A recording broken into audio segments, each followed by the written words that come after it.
요한복음 14장 16절에서 20절 말씀 보겠습니다. 네, 제가 말씀 읽겠습니다. 내가 아버지께 구하겠다.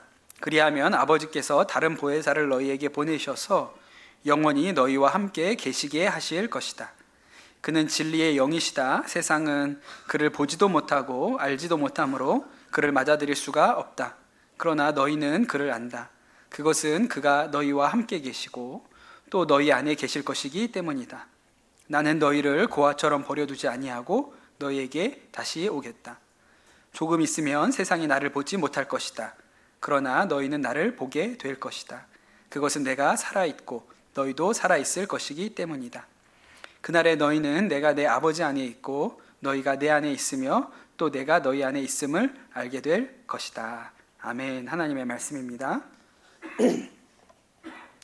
네, 우리 사도신경으로 강의하는 9번째 시간입니다. 오늘은 아주 짧은 성경 구절이죠. 성경 구절이 아니죠. 사도신경의 구절, 성령을 믿으며 라는 이 짧은 말씀 가지고 여러분과 말씀을 나누도록 하겠습니다. 우리가 믿는 예수님께서 십자가에 못 박혀서 죽으시고 또 사흘 만에 부활하셔서 하늘로 올라가셔서 하나님의 보좌 우편에 앉아 계세요. 그리고 지난주에 우리가 말씀에 들은 것처럼 다시 오시겠다, 그렇게 약속을 하셨죠. 그러니까 지금은 예수님께서 하늘로 올라가셨고 이제 다시 오시겠다고 약속을 하셨으니까 우리는 그 예수님 다시 오실 때까지 이 땅에서 우리끼리 그냥 고독한 그 싸움을 싸워 나가야 하는 것일까? 그렇지 않습니다. 사실 여러분 생각해 보면 예수님께서 승천하셨을 때 가장 황당했을 사람들은 예수님 제자들이에요. 그 예수님께서 감람산에 올라가셔서 제자들이 보는 눈앞에서 하늘로 올라가셨잖아요. 그럼 제자들이 무슨 생각을 했을까요? 이거 뭐지? 우리 또 떠나시는 거야? 우리는 예수님이 부활하셔서 우리와 함께 계셔서 계속 같이 계실 줄 알았는데 저렇게 하늘로 올라가 버리시네? 그러니까 아주 당혹스러웠겠죠. 제자들이 아마 이 일이 굉장히 당황스러운 일이었을 거예요. 그런데 예수님께서 그 십자가에 매달리시기 전에 이미 제자들에게 여러 번 이야기를 하셨습니다. 약속을 하셨어요. 뭐라고 약속을 하셨냐면 오늘 우리가 읽은 말씀에 나오죠. 나는 너희를 고아처럼 버려두지 않고 너희에게로 다시 오겠다, 그렇게 말씀하셨어요. 요한복음 16장 7절에 보면 이런 말씀이 있습니다. 그러나 내가 너희에게 진실을 말하는데 내가 떠나가는 것이 너희에게 유익하다, 그렇게 얘기하세요. 아니, 예수님께서 같이 있는 게 우리한테 유익하지 왜 예수님이 떠나시는 게 더 유익하다고 얘기하십니까? 그렇게 얘기할 수 있죠. 그래서 예수님께서 뭐라고 얘기하시냐면 내가 떠나가지 않으면 보혜사가 너희에게 오시지 않을 것이다. 그러나 내가 가면 보혜사를 너희에게 보내주겠다, 그렇게 얘기하시거든요. 지난주 금요 성령 집회 때 말씀드렸는데 여러분, 보혜사라는 말 약간 외국어 같죠? 약간 보헤미안 랩소디가 생각나지 않습니까? 보혜사, 이게 뭘까? 근데 보혜사는 한자어예요. 한자. 보호하고 은혜 주시는 선생님이 보혜사입니다. 이게 헬라어로는 파라클레이토스라는 단어를 번역한 건데, 파라클레이토스는 그냥 우리가 쉽게 마음에 와닿을 표현으로 하면 돕는 자예요. 돕는 자, 도와주시는 분이라는 뜻입니다. 그러니까 그 예수님께서 승천하시기 전에 제자들한테 뭐라고 얘기했냐면 도와주실 분이 오실 것이다. 너희를 돕는 자가 오실 거예요. 오실 거다, 그렇게 얘기를 한 거죠. 그분이 누구세요? 그분이 성령님이세요. 육신을 입고 이 땅에 오셨던 예수님은 너무 좋은 분이셨어요. 따뜻하고 사랑이 많고 또 능력 있고, 그리고 너무 눈에 보이니까 명확한 분이죠. 그런데 그 예수님이 육신을 입고 오셨기 때문에 또한 한계가 있어요. 어떤 한계가 있습니까? 예루살렘에 계시면 갈릴리에 있는 사람은 예수님을 만날 수가 없고, 갈릴리에 계시면 예루살렘에 있는 사람은 예수님을 만날 수가 없는 거예요. 그러니까 예수님이 만날 수 있는 사람들도 한정되어 있고, 그러니까 그 한계가 있는 것이죠. 그런데 예수님이, 몸을 입으셨던 예수님이 승천하시고 성령님이 오셨습니다. 그런데 성령님은 몸을 가지고 있지 않으세요. 그분은 영이에요. 그러니까 한계가 없죠. 교회에서 사용하는 말 중에 삼위일체라는 말이 있습니다. 성부 하나님, 성자 예수님, 또 성령님, 이 세 분을 삼위라고 하고, 이 삼위가 하나이다. 이 세 분이 하나이고 또 이 하나가 또 셋이다. 그렇게 이야기하는 것이 삼위일체입니다. 설명하기가 쉽지 않은 개념이긴 하지만 제가 간단히 설명을 드리면 이런 겁니다. 성부 하나님은 위에 계신 하나님이세요. 예, 하늘 위에 계신 하나님이시고, 성자 예수님은 우리 곁에 오신 하나님이시죠. 성령 하나님은 어떤 분이십니까? 우리 안에 오신 하나님이세요. 그것이 성령님의 아주 중요한 뜻입니다. 오늘 말씀에 보면 뭐라고 나오냐면 17절에 그는 진리의 영이시다. 그가 너희와 함께 계시고 또 너희 안에 계실 것이기 때문이다. 그렇게 이야기를 합니다. 그러니까 성령님은 우리 안에 오신 하나님이세요. 하늘에 계신 하나님, 세상을 창조하신 하나님 알 것 같아요. 또 우리 곁에 오신 예수님, 이 제자들하고 함께 다니면서 기적을 행하기도 하시고 나중에 또 십자가에 달려서 돌아가시고 부활하신 예수님은 우리에게 너무 명확합니다. 예, 분명하죠. 그런데 성령님은 뭔가 애매해요. 예. 그래서 성경에서도 성령님을 설명하는 방식으로 뭘 사용하냐면 비유를 사용합니다. 그래서 성령님을 샘물이나 강에 비유하기도 합니다. 예, 우리에게 생수의 강이 흘러나가리라 이런 식으로 표현하기도 하죠. 또 바람에 비유하기도 했어요. 바람이 마음대로 부는데 이 바람이 어디로부터 와서 어디로 가는지 모른다. 성령으로 난 사람이 다 이와 같다. 이렇게 바람에 비유하기도 합니다. 아주 구체적으로는 비둘기에 비유하기도 해요. 예수님께서 세례를 받으실 때 성령이 임하셨는데 비둘기처럼 임하셨다는 거예요. 우리 생각에는 조금 끔찍하지 않습니까? 비둘기처럼 임하셨다 그러니까 더러워 뭐 이런 생각이 들죠. 옛날에는 그런 비둘기가 그런 대접을 받던 비둘기가 아니에요. 그리고 여러분 가장 익숙한 비유, 성령님에 대해서 가장 익숙한 비유가 뭡니까? 불길 같은 성신이여 이거 하지 않습니까? 그죠? 성령의 가장 익숙한 비유가 뭐예요? 불이에요. 불로 충만하게 하소서. 이렇게 우리가 성령님을 불에다가 비유합니다. 왜냐하면 예수님께서 말씀하시기를 성령과 불로 세례를 주겠다고 얘기하셨거든요. 또 오순절 마가의 다락방에 성령이 임하셨을 때 불같은 혀가 내려왔다 이렇게도 말씀하시니까 우리가 성령을 불에 비유합니다. 그런데 이게 다 비유예요. 왜 비유를 사용했을까요? 분명히 계시긴 해요. 그리고 무슨 일이 일어납니다. 그런데 문제는 보이지 않아요. 그러니까 비유를 쓰는 거거든요. 그런데 이런 비유가 문제가 좀 있습니다. 무슨 문제가 있냐면 마치 성령님을 어떤 물질이나 힘, 에너지 같은 것으로 사람을 오해하게 만든다는 거예요. 제가 군목일 때 스님하고 이야기를 하다가 제가 성령님에 대해서 설명을 하려고 했어요. 그래서 우리는 교회 성령님을 우리가 마음에 모시고 있다 이렇게 얘기를 했는데 그게 스님한테는 이해하기가 되게 어려운 개념이었나 봐요. 그래서 스님이 저한테 물어보셨냐면 이렇게 물어보셨어요. 목사님, 그게 일종의 기 같은 건가요? 이렇게 물어보시더라고요. 여러분, 기가 뭔지 알아요? 우리 청소년들 드래곤볼이라는 만화를 압니까? 여러분 모르죠? 제가 어렸을 때 여러분 나이 때는 드래곤볼이 실시간으로 간행되고 있던 때였기 때문에 다 드래곤볼을 봤는데 드래곤볼에 보면 손오공이 나오는데 그 손오공이 가지고 있는 능력 중에 에네르기파라는 걸 쏩니다. 이렇게 해가지고 에네르기파를 쏘는 거예요. 그럼 여기서 기가 쭉 나갑니다. 그럼 맞고 그 싸움 대상이 막 이렇게 떨어져요. 막 넘어져요. 에네르기파. 스트리트 파이터 아닙니까? 라데 꿍 이렇게 쏘는 것처럼 쏘는 거예요. 뭔가가 이렇게 나가는 거예요. 그게 기죠. 기. 에네르기파가 에너지 기파잖아요. 이 일본 사람들 발음을 잘못해서 에너지를 에네르기라고 한 거 아니에요. 예, 에너지 기파잖아요. 그렇게 이해를 하는 거예요. 이게 기냐고 무슨 에너지가 이렇게 쭉 나가는 거냐 이렇게 스님이 저한테 물어보시는 거예요. 그런데 사실 한국교회가 굉장히 오랫동안 성령님을 이러한 형태로 오해하도록 가르쳤어요. 마치 성령님을 에너지인 것처럼 다뤘습니다. 그래서 성령 받으면 뭐라고요? 불이 내려온다 그랬잖아요. 불이 내려온다 그랬어요. 그리고 옛날에 부흥사 목사님들이 뭐라고 했어요? 막 불이 나간다 그랬어요. 손에서 막 이렇게 하고 막 이러면 불이 나가고 막 사람들 쓰러지고 이러니까 마치 성령이 무슨 에너지의 파동, 파장인 것처럼 그렇게 가르쳤고, 그래서 우리 마음속에 성령이라고 하면 뭐가 생각나냐면 방언, 예언, 입신, 은사, 이런 것들이, 이런 체험이 생각나요. 그래서 성령 어떻게 받으려면 어떻게 해야 되냐? 초당 3회 이상 박수를 연락에 쳐야 된다. 막 그래야 성령을 받는다. 이런 느낌이 우리에게 온 거예요. 그러니까 성령님이 우리의 어떤 특별한 체험인 것처럼 그렇게 생각되었습니다.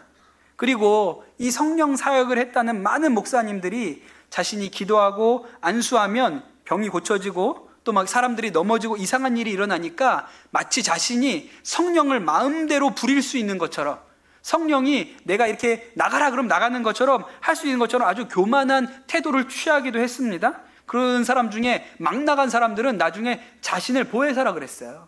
성령이라고. 이게 이단이죠. 완전히 잘못된 사람들이죠. 성령님이 우리에게 오시면 신비한 일들이 일어납니다.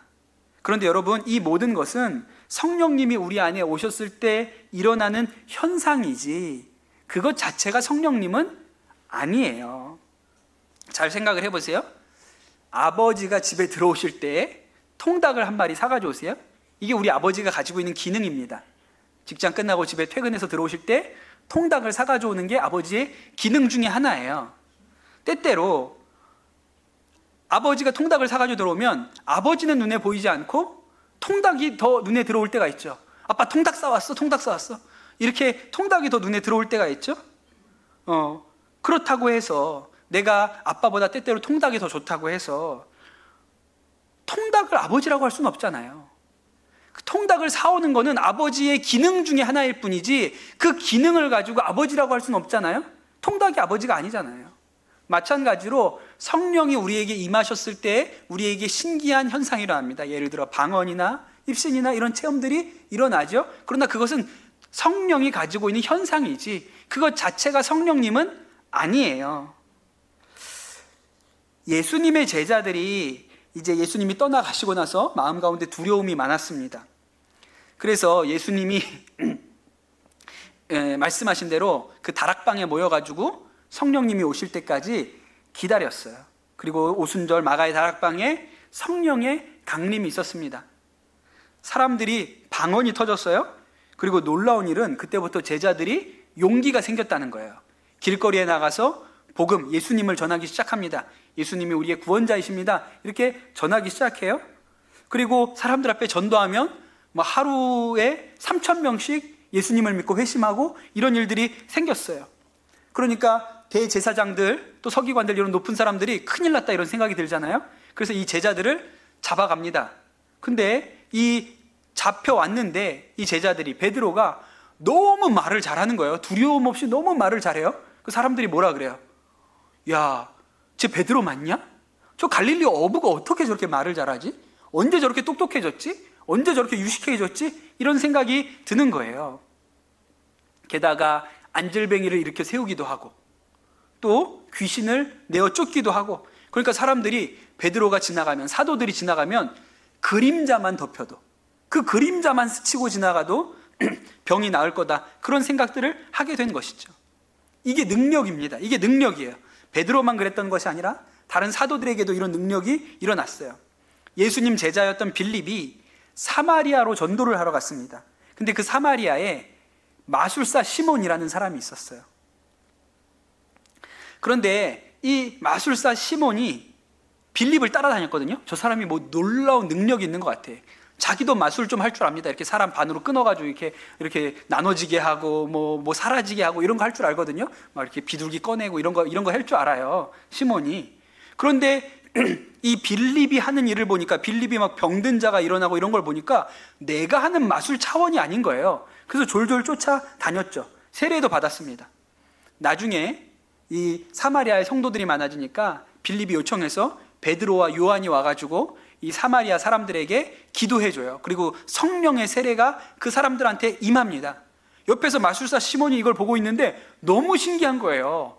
야, 이게 뭐 어떻게 이런 일이 일어나지? 그래서 시몬이 뭐라고 얘기하냐면, 가가지고 베드로한테 내가 돈은 얼마든지 낼 테니까 그 능력을 나한테 팔라고 얘기합니다. 그러니까 이 시몬은 어떻게 이해했어요? 이게 뭔가 에너지, 뭔가 능력, 그래가지고 이걸 가지면 나도 쓸 수 있는, 그래서 돈을 주고 살 수 있는 무언가로 생각을 했던 거예요. 물질처럼, 에너지처럼. 그런데 그 말을 듣고 이 베드로가 시몬에게 이렇게 얘기를 하죠. 네가 성령을, 하나님의 선물을 돈을 주고 사려고 하느냐? 그 돈과 함께 망할 것이다. 그렇게 얘기해요. 그러니 여러분, 성령을 마치 무슨 능력이나 에너지나 물질처럼 이해하는 것은 성령에 대해서 아주 심각하게 오해하고 있는 거고, 이것은 책망받을 만한 일이에요. 그것은 성령은 돈을 주고 거래할 수 있는 것이 아닙니다. 여러분, 성령님의 가장 중요한 특징이 있는데 그것은 성령님이 인격이시라는 거예요. 인격이세요. 인격이 뭘까요? 예수님께서 갈릴리 바다를 배를 타고 가셨습니다. 그때 풍랑이 일어났어요. 예수님은 배 밑에 들어가서 주무시고 계셨거든요. 배는 뭐 뒤집어지게 됐어요. 그러니까 제자들이 깜짝 놀라서 막 예수님을 깨워서, 예수님 큰일 났습니다. 우리가 다 죽게 생겼습니다. 그래서 예수님이 눈을 비비면서 일어나가지고 뭔 일인데? 그러고 나와보니까 막 풍랑이 일어서 배가 뒤집어지려고 하고 있는 거예요. 그때 예수님께서 바람과 바다를 향해 뭐라고 말씀하셨죠? 잠잠하라 그러셨어요. 잠잠하라 이렇게 얘기하셨어요. 그랬더니 그 즉시로 바람과 바다가 잔잔해졌습니다.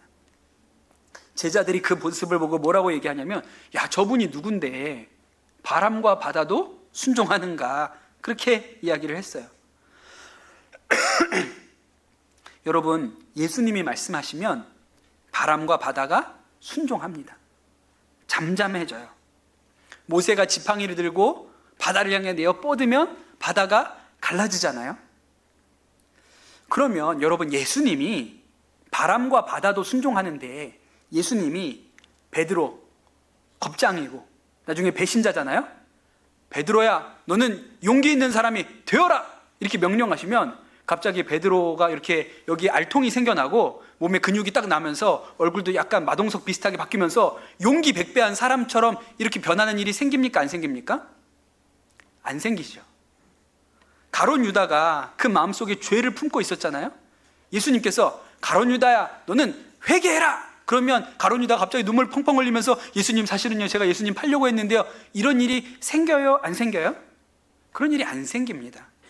그런 일이 생기면 너무너무 좋겠죠. 오늘 예배 드릴 때도 집중 안 하고 졸고 있는 누군가가 있어요? 제가 손으로 이렇게 해가지고 불 받아라. 근데 갑자기 걔가 불을 빵 맞고 뒤로 탁 나자빠져 쓰러졌어요. 알면 돼요? 너는 소금 기둥이 될지어다. 그랬더니 진짜 막 이렇게 딱 굳어가지고 소금 기둥이 된다고 생각해 보세요. 그럼 여러분이 얼마나 예배를 집중해서 경건한 마음으로 불벼락을 맞을까봐 이렇게 조심스럽게 예배를 드리지 않겠습니까? 근데 여러분, 그런 일이 일어나요? 안 일어나요? 안 일어나죠. 아니, 바람과 바다는 잠잠하라 그럼 잠잠하는 거예요. 근데 우리 꼬맹이들이 막 여기 뛰어다닐 때가 있잖아요. 가끔 꼬맹이들이 예배 때 엄마 찾아서 들어와서 막 뛰어다닐 때 있잖아요. 내가 잠잠하라, 뭐야 이러고 갑니다. 잠잠해지지 않아요. 왜 그럴까요? 사람은 인격이기 때문에 바람과 바다를 대하는 것처럼 대하지 않으세요. 바람과 바다는 인격이 아니기 때문에 명령하면 그대로 됩니다. 그냥 돼요. 그러나 사람은 인격이기 때문에 하나님이 명령해서 명령한 대로 하게 하지 않으세요. 할 수 있지만 그 능력을 제한하고 계세요. 왜? 인격이니까. 그 인격을 존중하기 위해서 그러신 거죠. 여러분, 생각을 해보세요. 아담과 하와가 선악과를 따먹어서 죄를 지었잖아요. 아예 입을 안 만들었으면 됩니다. 그냥 입이 없었으면 돼요. 그럼 못 먹잖아요. 그럼 죄를 안 짓죠. 그 입이 없으면 너무 흉하니까 선악과를 안 만들어 놨으면 되잖아요. 근데 만들어 놓고 먹지 말라고 하셨어요. 왜 그럴까요? 처음부터 못 먹게 만들어 놔도 되는데 그렇지 않죠. 인격이기 때문에 존중하는 거예요. 사람이 인격이기 때문에 존중해요. 여러분, 성령님이 인격이세요. 우리를 인격적으로 대하세요. 그래서 성령님이 우리 안에 오셔서 어떤 일을 행하실까요? 우리에게 말씀하세요. 인도하시고 격려하시고 때때로는 책망하시고 근심하시고 용기를 주시고 위로하시고 계속 성령님께서 우리한테 말씀하세요. 이것이 성령님이 우리 안에 오셔서 하시는 일입니다. 여러분, 성령님이 우리 안에 오셨는데 아무 말씀도 없다. 그럼 진짜 이상한 일이에요. 너무너무 이상하죠. 제가 어떤 성도님 가정에 신방을 갔습니다. 갔는데 들어갔는데 아무 말도 하지 않아요. 목사님 여기 앉으세요. 그래서 앉았어요. 목사님 뭐 드시겠어요? 차는 뭐로 드릴까요? 커피 드릴까요? 차를 드릴까요? 아무 말도 안 해요. 그러니까 그냥 차를 꺼내 오셨어요. 그리고 나서 아무 말도 안 해요. 목사님 식사하시겠습니까? 식사를 차려주셨어요. 아무 말도 안 하고 밥만 먹어요. 밥 다 먹고 집에 갔어요. 그럼 진짜 이상한 일 아니에요? 제가 전에 소나목자교에 있을 때 전도사님하고 어디 신방을 갔는데, 전도사님이 신방을 들어가서 차를 받아 먹고 또 식사를 했는데 또 예배를 드리고 다 했습니다. 끝날 때까지 전도사님이 한마디도 안 했어요. 제가 나오면서 전도사님한테 이렇게 얘기했어요. 밥 먹으러 왔어? 전도사님 밥 먹으러 왔냐고. 우리 신방 왔잖아. 신방 왔는데 어떻게 한마디도 안 할 수가 있어. 아니 무슨 말을 할 걸 생각해 와야지. 진짜 이상한 거잖아요. 예수님이 왔는데 아무 말씀도 안 하신다. 진짜 이상한 일이에요. 여러분, 우리 안에 오신 성령님은요, 말씀하세요. 오늘 아침 이 주일 예배 갈 때도 성령님이 말씀하셨죠. 오늘 예배 가야지. 오늘 은혜 받는 날이야. 은혜 받으러 가자. 얘기하셨어요. 아침에 가족들이 준비를 하는데 누가 좀 늦어졌어요? 화가 막 났습니다. 이러다 또 늦는 거 아니야? 막 목구멍까지 화가 났어요. 성령님 뭐라고 얘기하세요? 예배 드리러 가는데 화내지 말자. 예배 드리러 가는데 네가 참아. 예수 믿는 사람이 술자리에 앉아 있으면 성령님께서 왜 우리한테 얘기 안 하세요? 야, 여기는 네가 있을 자리가 아니지 않니? 야, 나는 좀 불편한데? 그럼 성령의 근심을 우리가 느끼잖아요. 성령님이 늘 우리한테 말씀하세요. 이렇게 말하면 성령님은 계속 우리한테 막 잔소리하고 이런 분처럼 느껴지죠? 그렇지 않습니다. 제가 지난주 금요 성령 집회 때 말씀드린 것처럼 성령님은 우리의 연약함을 잘 아시고 우리를 위로하는 분이에요. 위로하세요. 우리가 죄 짓고 무너져 있으면 괜찮다. 아들아, 다시 해보자. 괜찮아. 이전 것은 다 지나갔어. 다시 해보자. 그렇게 하시고, 우리가 어떤 일에 실패하고 낭망하였으면 힘내라. 두려워하지 말아라. 내가 너와 함께 있다. 내가 너를 도울 것이다. 이렇게 말씀하시잖아요. 우리를 생명의 길로 인도하시기 위해서 설득하세요. 그냥 뿅, 소금 기둥 뿅 이렇게 바꾸지 않고 우리한테 설득하신다니까요. 왜 그렇게 하십니까? 뿅 하면 되는데 우리를 인격으로 대하시기 때문에 그래요. 인격으로 대하시기 때문에. 그러면 여러분, 우리는 인격이신 성령님을 어떻게 대해야 할까요? 어떻게 대해야 하겠습니까? 인격으로 대해야지요. 인격으로. 우리가 오늘 사도신경에 성령을 믿으며 이 구절을 가지고 이야기하지 않습니까? 성령이 우리 안에 계신 것을 믿어요. 그리고 성령님이 인격이신 것을 믿는다면 우리도 성령님께 말해야 돼요. 성령님이 분명히 우리 안에 와 계신데 아무 말도 하지 않는 거예요. 우리가 한마디도 물어보지 않아요. 모든 결정을 다 내 마음대로 해. 그러면 성령님이 우리 안에서 뭐라고 생각하실까요?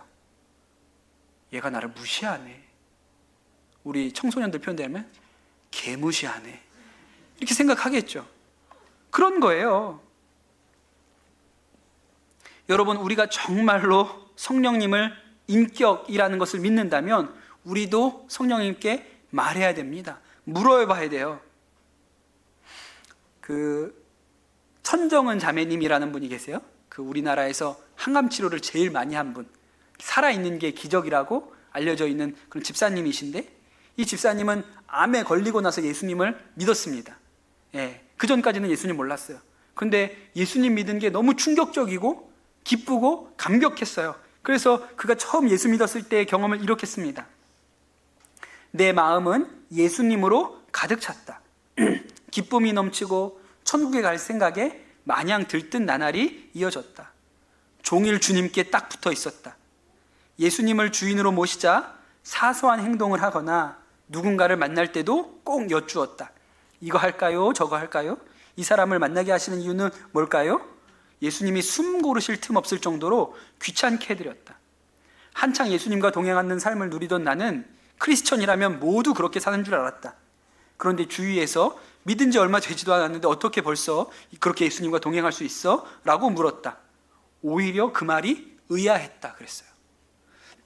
이분은 예수님이 마음 안에 오셨다는 말을 철석같이 믿고 예수님이 오셨으니까 물어본 거예요. 예수님, 오늘 내가 이걸 하는 게 좋겠어요? 이걸 하는 게 좋겠어요? 내가 이 사람을 만날까요? 저 사람을 만날까요? 그럼 이 사람을 오늘 만나야 되는데 왜 하나님 저한테 만나게 하시는 거예요? 다 물어본 거예요. 왜? 성령님 우리 안에 계시니까. 근데 이게 맞죠? 진짜 계시면. 제가 선한목자교회에 있을 때 청소년들 데리고 매년 중국으로 단기 선교를 갔습니다. 그 단기 선교가 약간 배낭여행 같은 느낌이에요. 우리가 압록강, 두만강을 따라서 다니면서 북한이 보이는 곳에 가가지고 우리가 북한을 위해서 기도하는 그런 그 단기 선교거든요. 그래서 우리를 인도해 주시는 현지 가이드나 현지 선교사님이 동행하는 곳도 있고 어떤 구간은 우리끼리만 움직여야 되는 구간도 있어요. 그러니까 그럴 때는 좀 어렵죠. 예, 중국에서 우리끼리 움직여야 되니까. 그때 전도사님이 인솔자셨어요. 처음 가보시는 거예요.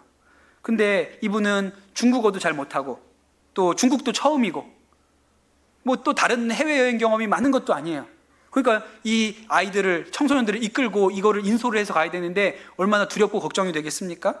그런데 그 단기 선교팀의 학생 중에 하나가 중국에서 몇 년 살다가 왔어요. 그래서 중국어를 제법 유창하게 합니다. 그 아이가 하나 있는 거예요. 그래서 이 단기 선교팀이 단기 선교하는 내내 뭐라고 그랬냐면 전도사님이 무슨 일만 생기면 야, 다나야? 다나야? 걔 이름이 다나였거든요. 다나야? 다나야? 다나야! 다나야! 다나야! 계속 다나만 물은 거예요. 말이 안 통할 때마다 콜라 얼마냐고 어떻게 물어? 다나야! 콜라 얼마냐고 물어봐봐. 다나야? 기차 어디서 타야 되는지 물어봐봐. 다나야? 다나야? 다나야? 이것만 주구장창 다나만 불렀다는 거예요.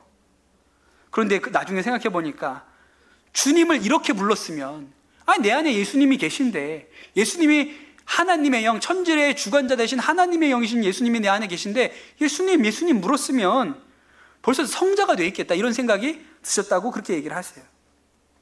생각해 보십시오. 여러분, 천지 만물을 지으신 주관자이신 그 하나님의 영이 우리 안에 오셨는데 성령님이 아무 말씀도 안 하신다고요? 그것도 이상한 일이고, 우리가 그 성령님께 아무것도 물어보지 않는다고요?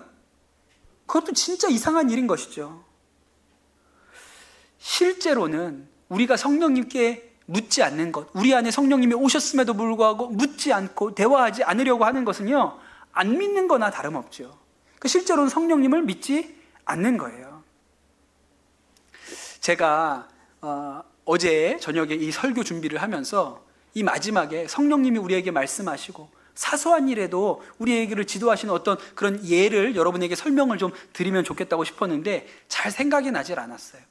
책도 많이 찾아봤는데 어제 밤늦게까지 생각이 나지 않아서 그냥 설교를 마무리 짓고 집에 들어갔습니다. 근데 오늘 아침에 출근해서 여전히 거기가 빈 채로 있죠. 무슨 얘기를 하나 더 해드리면 좋을 텐데 그랬는데, 제가 오늘 아침에 출근해서 요 설교 원고를 다시 읽다가 성령님께서 저한테 말씀하신 게 있었어요. 제가 계속 콜록콜록 기침을 하지 않습니까? 계속 전에는 뭐 목소리가 안 나와서 설교를 못한 적도 있는데, 근데 지난주에 조금 나아졌다가 금요일 저녁부터 급격하게 안 좋아졌어요. 금요일 저녁부터 기침이 견딜 수 없을 정도로 계속 올라왔고, 그러니까 어제 아침에 교회 와서도 계속 이 기침 때문에 고생을 했어요. 저녁 때가 돼도 좋아지지 않아서 제가 어제 저녁 때 제자훈련이 있었는데 우리 제자훈련 반원들한테 제가 기침이 심해서 오늘 제자훈련 인도하기가 어려울 것 같다고 그렇게 메시지를 드리고 다음 주로 휴강하겠다고 연기를 했습니다. 오늘 아침에 일어났을 때도 걱정이 되죠. 왜냐하면 설교를 해야 되니까, 말씀을 전해야 되니까 기침이 나오면 또 불편하잖아요. 그래서 걱정이 됐는데 목 상태를 보니까 여전히 목이 간질간질하고 계속 기침이 올라올 것 같은 느낌이에요. 그런 상태로 교회로 왔습니다. 그리고 제가 말씀을 잘 전해야 될 텐데 이런 마음을 가지고 있었는데, 제가 이렇게 비상수단이 있어요. 기침이 막 멈추지 않을 때 쓰는 비상수단이 뭐가 있냐면 사탕을 하나 입에 물고 해요. 예, 그 사탕이 홀스입니다. 홀스. 예, 홀스. 저 지금 주머니에 있어요. 이렇게 홀스. 요새 이렇게 조그맣게 나옵니다.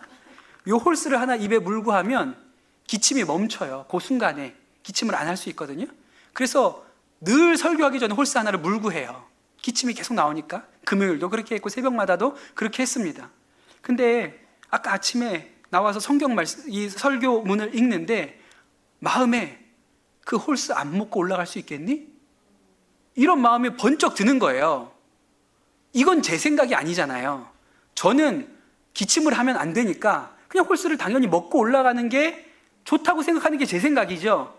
홀스를 안 먹고 올라갈 수 있겠니는 전혀 제 마음에서 나오는 얘기가 아니에요. 제 육신에서 나오는 소리가 아니에요. 이거 주님이 주시는 얘기거든요. 근데 걱정되는 거예요. 기침할 텐데요. 설교를 잘 못할 텐데요. 목이 벌써 이렇게 지금도 이렇게 간질간질하고 기침이 터질 것 같은데 안 먹고 올라가도 되겠어요? 조마조마한 거예요. 그래서 확신이 없어요. 자신이 없어요. 이 홀스를 안 먹고 올라가는 일이. 제가 그래서 어떻게 해야 될지 모르겠다고 생각하고 있는데 성령께서 제 안에서 한 말씀을 더 하셨어요. 재현아, 내가 홀스보다 못하냐? 내가 홀스보다 능력이 없니? 이렇게 얘기하시는 거예요. 그래서 마음이 좀 쫄렸어요. 그래서 아까 일부 예배 드릴 때 있었던 일이니까요. 요 앞에 와서 찬양할 때 앉아 있잖아요. 홀스를 주머니에 넣고 왔죠. 가서 앉아 있다가 조금 가라앉으면 안 먹을 수도 있겠지. 근데 여전히 목이 간질간질했어요. 그 강단 위에 올라와서 앉았습니다. 그때는 일부 예배는 성가대가 찬양을 하잖아요. 이걸 성가대 찬양할 때 먹을까? 기도할 때 먹을까? 그러다가 마음 가운데 든 생각은, 야, 설교가 네가 하는 거야? 너 좋자고 하는 거야? 네가 기침해서 설교가 망치면 그건 내가 망친 거지. 너는 그냥 망쳐 그러면. 그래서 제가 안 먹었어요. 아까 그리고 강단에 섰어요. 지금도 기침을 조금 했죠. 많이 안 했어요. 근데 제 상태는 이 정도가 아니거든요. 근데 아까 1부 때도 무사히 기침 안 하고 설교를 잘했고 지금도 이렇게 하고 있는 거예요. 그럼 여러분, 제가 오늘 드리고자 하는 말씀은 우리 안에 오신 성령님은요, 말씀하세요. 계속 말씀하세요. 성령님이 저한테 이렇게 얘기 안 하셨어요. 너 사탕 먹기만 해봐라. 너 소금기둥 만들어버린다. 확 불벼락 맞아도 다 홀랑 태워버릴라. 먹기만 해. 아직 먹기만 홀딱 탈 줄 알아. 이렇게 얘기 안 하세요. 설득하세요. 제 마음에 오셔서 설득하세요. 계속. 안 먹을 수 있겠니? 나를 한번 믿어봐. 내가 홀스보다 더 능력 있는 하나님이 아니야? 야, 설교 네가 기침 때문에 망치잖아. 네가 믿음으로 강단에 홀스 안 물고 올라가서 망치잖아. 그럼 그건 내가 망친 거지 네가 망친 게 아니잖아. 저를 계속 설득하시는 거예요. 왜? 인격이니까. 제가 제 인격을 귀하게 여기셔서 함부로 하지 않으세요. 귀하게 저를 다루시죠. 근데 여러분, 그럼 우리는 어떻게 해야 돼요? 우리도 물어봐야죠. 우리도 물어보고 성령께서 말씀하시면 아멘입니다. 순종하겠습니다. 그게 성령을 믿는 거죠. 오늘 사도신경에 성령을 믿으며 라고 나왔지 않습니까? 그게 우리의 신앙 고백인 거예요. 성령을 믿는다는 말씀은 성령이 우리 안에 오셨고 우리 안에서 말씀하세요. 그걸 믿는 것이죠. 우리가 물어보면 성령님은 응답을 주실 것이다. 그리고 성령께서 나에게 말씀하시면 나는 순종할 것이다 라고 고백하는 게 성령을 믿는 건 거예요. 예수님께서 분명히 이렇게 말씀하셨어요. 요한복음 14장 26절에 보혜사 곧 아버지께서 내 이름으로 보내실 성령 그가 너희에게 모든 것을 가르치시고 내가 너희에게 말한 모든 것을 생각나게 하신다 그랬어요. 생각나게 하시죠. 사랑하는 성도 여러분, 우리는 세상 가운데 던져진 고아가 아닙니다. 예수님께서 제자들에게 말씀하셨어요. 이제 이 제자들이 세상에 복음 전하러 가야 돼요. 온갖 환난과 핍박이 있습니다. 그런데 이렇게 얘기하신 거예요. 혼자가 아니야. 내가 모든 걸 가르쳐주고 너희가 무슨 말을 해야 할지 내가 다 너희 입에 넣어줄 거야. 걱정하지 마. 그렇게 얘기하신 거예요. 그러니까 정말 놀라운 말씀이죠. 사랑하는 우리 강남 선한목자교회 성도 여러분, 여러분 성령님을 우리가 믿는다고 사도신경으로 신앙 고백하는 것은 성령께서 우리 안에 계시고 우리와 함께 하신다는 것을 믿는 것입니다. 그리고 성령님께서 우리 안에 오신 것은 우리와 교제하기 원하시기 때문이에요. 우리와 사귀기 원하시죠.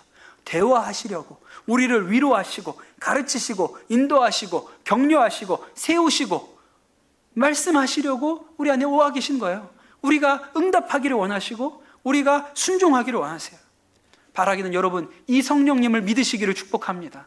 우리 안에 오셔서 우리와 대화하기 원하시고 말씀하기 원하시고 교제하기 원하시는 분, 여러분 그 성령님 가장 좋은 길로 여러분의 삶을 인도하실 것입니다. 성령을 믿으며 성령님 내 안에 오신 것을 믿습니다. 나를 이게 말씀하시는 것을 내가 믿습니다.